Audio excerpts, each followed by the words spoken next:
Il est 8h sur Studio Kedeta à Jérusalem, 7h sur Radio J à Paris. C'est le rendez-vous avec l'actualité israélienne. Ce matin, Olivier Granillic au micro et nous commençons avec des nouvelles inquiétantes pour l'économie israélienne.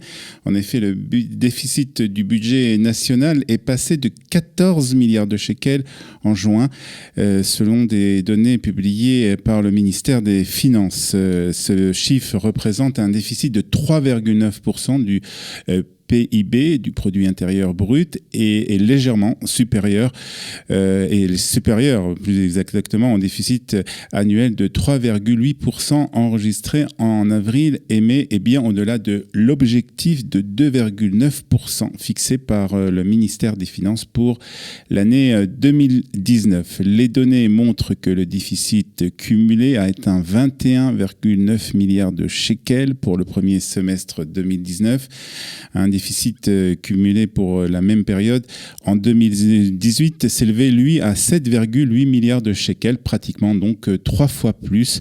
Rappelons qu'Israël s'est fixé un objectif de déficit budgétaire pour l'année de 40,2 milliards de shekels. Il y a quelques jours, le cabinet avait approuvé une réduction générale de 1,2 milliard de shekels pour tous les ministères du gouvernement israélien, visant donc à une décision visant à stopper ce déficit devant donc ce déficit croissant, et sans que le ministre des Finances n'aura pas d'autre choix que d'imposer une nouvelle réduction budgétaire à tous les ministères du gouvernement, ainsi que d'augmenter les impôts. Deux mesures considérées d'impopulaires. Reste à savoir si Benjamin Netanyahou et Moshe Kahlon, qui est le ministre des Finances, auront le courage de prendre ces décisions avant les élections du 17 septembre prochain. Dans le domaine de la high-tech, par contre, ce domaine se porte plutôt bien. En effet, selon des données d'un centre de recherche et d'un cabinet d'avocats israéliens, les exits ont représenté une valeur de 14,8 milliards de dollars pour le premier semestre de l'année 2019. Ce chiffre comprend la méga-vente de la société Mellanox pour un prix de 6,9 milliards de dollars. Sans la vente de Mellanox, la valeur totale des opérations d'exit s'élève à 7,58 milliards de dollars pour le premier semestre, le montant le plus élevé enregistré pour le premier semestre ces 5 dernières années. En nombre de transactions, on assiste par contre à une légère baisse.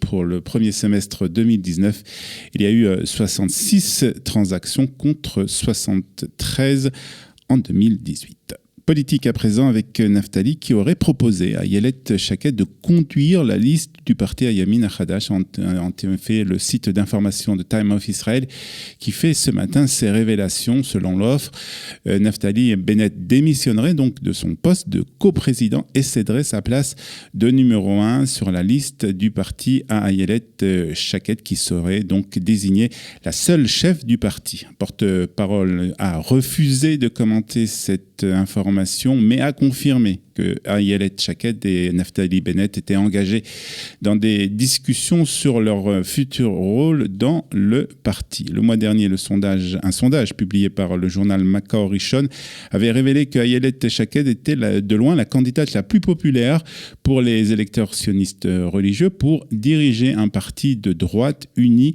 lors des prochaines élections. Le sondage a révélé que 40,1% des électeurs du public sioniste religieux souhaitaient que Ayelet Shaked soit à la tête d'une liste donc d'un parti d'union de droite. Et justement, concernant l'éventualité que Ayelet Shaked prenne la direction des partis de droite, les propos du Rav Aviner, un des dirigeants du sionisme religieux, sont au centre d'une polémique. Dans une interview à la radio israélienne, le Rav Aviner a déclaré qu'un parti religieux devait être dirigé par un rabbin ou par un sage. Concernant la possibilité qu'Ayelet Shaked prenne la tête d'un parti d'union de la droite, le Rav Aviner a exprimé sa totale opposition et a ajouté que l'entrée des femmes en politique était problématique pour le judaïsme et pour la halakha.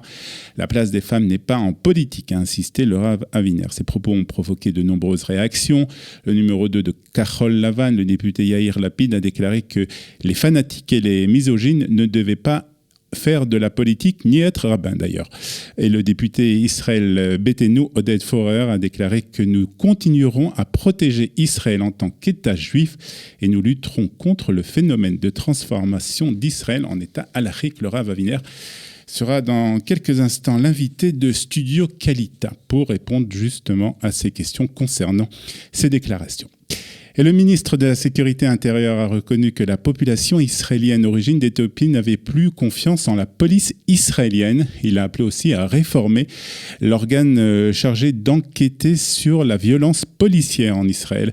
Je crois que les membres de la communauté israélienne n'ont plus confiance en la police et je les crois aussi quand ils disent qu'il y a des erreurs dans l'attitude des policiers. C'est ce qu'a déclaré le ministre Erdan. Le département des enquêtes internes de la police fait partie du ministère de la Justice et est chargé d'enquêter sur les policiers accusés de violence ou de autres malversations. Un mouvement de contestation et des manifestations avait débuté après la décision de libérer un policier qui avait tiré sur un jeune éthiopien sur un jeune israélien d'origine éthiopienne et d'assigner à résidence donc ce policier. Peu après l'ouverture de l'enquête, cette décision a été perçue par la communauté éthiopienne comme une façon de minimiser la gravité des faits et montrer aux autres policiers un mauvais exemple après l'usage abusif de la force contre des membres de leur communauté. Et nous terminons ce premier rendez-vous avec l'actualité israélienne par la météo de ce vendredi 5 juillet de Tammuz. Il fera 29 degrés à Jérusalem, 30 à Tel Aviv, 29 degrés à Haïfa, 33 degrés à Beersheva et 40 degrés à Eilat. Prochain rendez-vous avec l'actualité, ça sera à 7h30, heure de Jérusalem, de Paris, pour la revue de la presse et des médias israéliens. Il sera 8h30 ici à Jérusalem.